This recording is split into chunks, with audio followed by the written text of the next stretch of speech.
In this video, I'm going to show you how to fix any issues with the Telegram app either not opening or just not working on your iPhone. So the first thing we're going to do is force close the Telegram application, and to do this you just need to bring your thumb to the bottom of the screen and drag upwards. Then it will bring up all of your applications like so, and then we need to scroll through our list to find the Telegram application, and then we can just scroll up to force close the application. Now if you don't have Telegram open in here, then you can just ignore this step, and the next thing we're going to do is make sure we're running the latest version of Telegram. And to do this, we need to head over to our home screen and come inside of the App Store. Click on your profile icon in the top right hand side and then scroll down to this update section at the bottom, and just ensure that there's no pending updates inside of here for Telegram.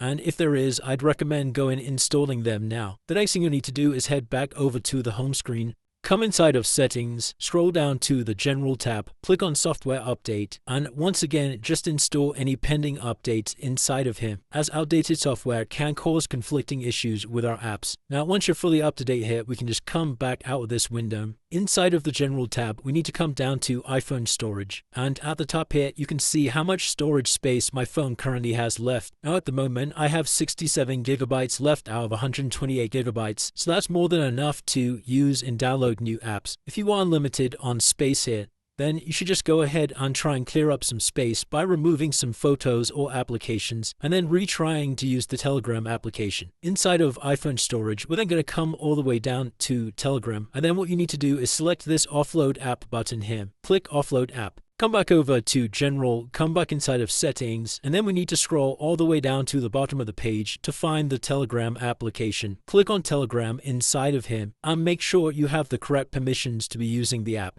So just make sure all of these things are toggled on, like mobile data and background app refresh. Then if that still doesn't work, another thing that I'd recommend doing is coming back over to the home screen and locating the Telegram app. And then we're just going to hold down on Telegram and select Remove App. Click on Delete App, and once you've deleted Telegram, you'll need to head back over to the App Store and re-download Telegram. Now if you've tried everything up until this point and that's still not working, the very final thing I'd recommend doing is heading over to your settings menu, come over to the General tab at the bottom here, scroll all the way down to Transfer or Reset iPhone, click Reset and select Reset All Settings. So this is going to go ahead and delete all of your data like your Wi-Fi passwords and your wallpaper, but it will not delete any of your applications or data. And once you've reset all of your settings, that should have now fixed any issues you were having with Telegram. If you did find this video useful, then please consider dropping a like and subscribing. Until next time.